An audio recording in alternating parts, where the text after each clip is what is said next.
Meron po tayong bagong matinding usapan dito sa mundo ng cryptocurrency.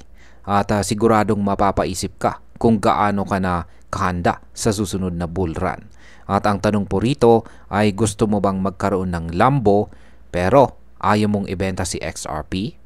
Oo, tama po ang narinig ninyo. Pwedeng makuha ang luxury lifestyle na hindi po binibitawan ang isa sa mga pinaka-importanting asset sa crypto space ngayon. At yan ay si XRP. Kaya sa video na ito ay pag-uusapan po natin ang bagong wealth building strategy na ibinahagi ng CEO ng Cyprex Superior Trading na si Cypress Demanencore. Yan, Cypress Demanencore. Isa po itong teknik na hindi lang tungkol sa pagpapayaman, kundi tungkol sa intelligent investing. Ayan, bago po tayo magpatuloy, ay pakibasa na lamang po muna ang disclaimer dito po sa ibaba ng ating screen. Sa isa pong viral na post sa X ay sinabi ni Cypress Demanencore na hindi mo kailangang ibenta si XRP para lang makabili ng luxury car gaya ng Lamborghini. At ang tanong ay paano? Simple pero malupit ang kanyang diskarte. Ang ideya po niya ay gamitin ang value ng XRP bilang collateral para umutang ng stable coins. Ibig sabihin ay hawak mo pa rin sa XRP pero gamit ang perang inutang mo, mabibili mo na ang makakabili ka na ng Lamborghini na isang luxury car. Ayan, at ang kicker, gagawin mong asset ang iyong Lambo. Ibig sabihin, instead na itatago mo lang siya sa garahe, i-rent mo siya gamit ang isang LLC or Limited Liability Company. Bukod po dyan ay pwede mo rin siyang i-tokenize gamit ang real world asset. Yan, real world asset platforms na nagbabayad po ng yield o tubo. Ngayon ay paano po kumikita sa tokenized na Lambo? Ayan.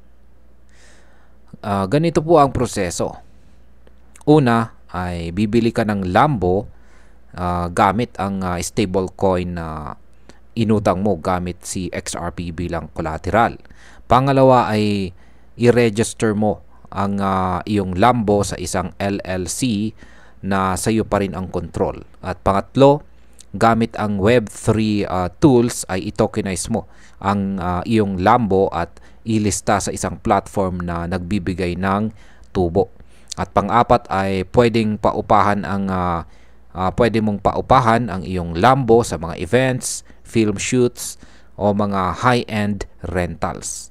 Dahil dito, ang kita mula sa rentals at yield ay sapat para bayaran ang stablecoin loan mo nang hindi mo pa rin ginagalaw si XRP.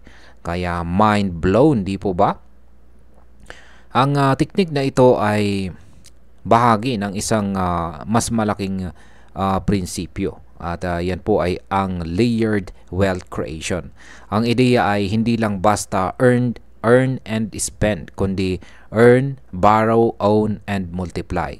Ang bawat galaw ay nakatutok po sa pagpapalago ng asset habang pinapanatili mo ang iyong position sa long-term coins tulad ni XRP.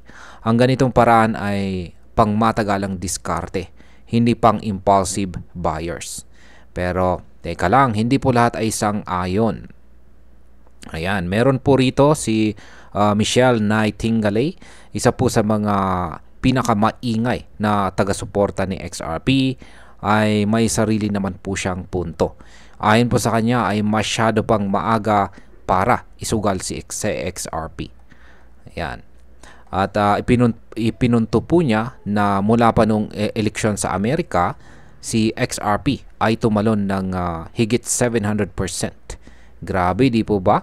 Kung ilalagay mo si XRP sa isang staking o lending platform ngayon, baka maliit lang ang yield nito pero malaki ang risk.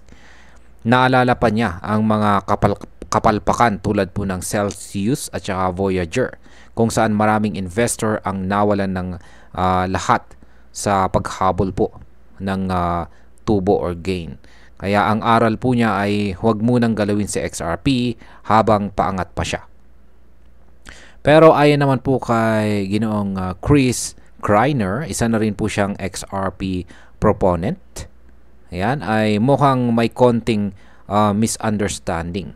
Ang ibig sabihin daw ni Ginoong Demanencore ay ang future ready ang strategy na ito.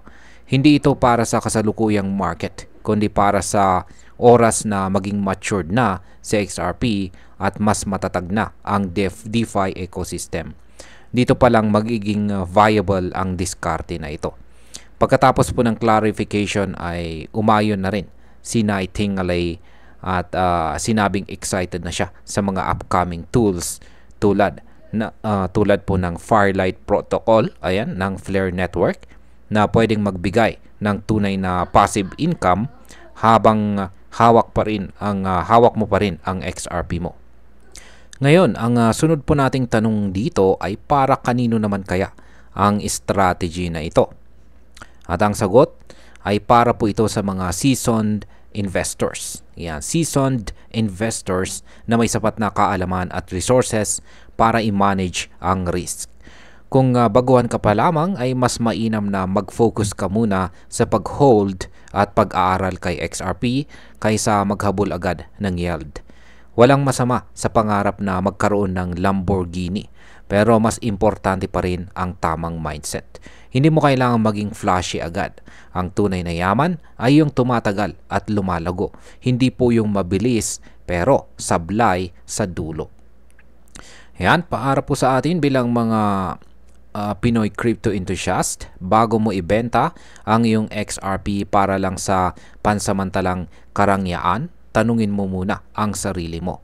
May mas matalino bang paraan? Ang diskarte ni Ginoong Demanencore ay isang paalala na sa mundo ng crypto, hindi po sapat ang pag-hold lamang. Kailangan din ng tamang kaalaman, timing at saka disiplina. Kung ikaw po ay isang baguhan, huwag mong madaliin ang lahat. Matuto ka muna. Mag-ipon ng tamang asset at intindihin ang galaw ng market. Sa XRP po ay hindi lamang po basta coin. Isa po siyang long-term digital asset na pwedeng magpabago ng buhay mo. At tandaan, pwedeng makuha ang Lamborghini basta marunong kang humawak ng kayamanan nang hindi mo kailangang isugal ang lahat. At ayan, hanggang dito na lamang po tayo sa video na ito mga ka-crypto. Marami pong salamat sa panunood. Ingat po tayo lagi at God bless po sa ating lahat.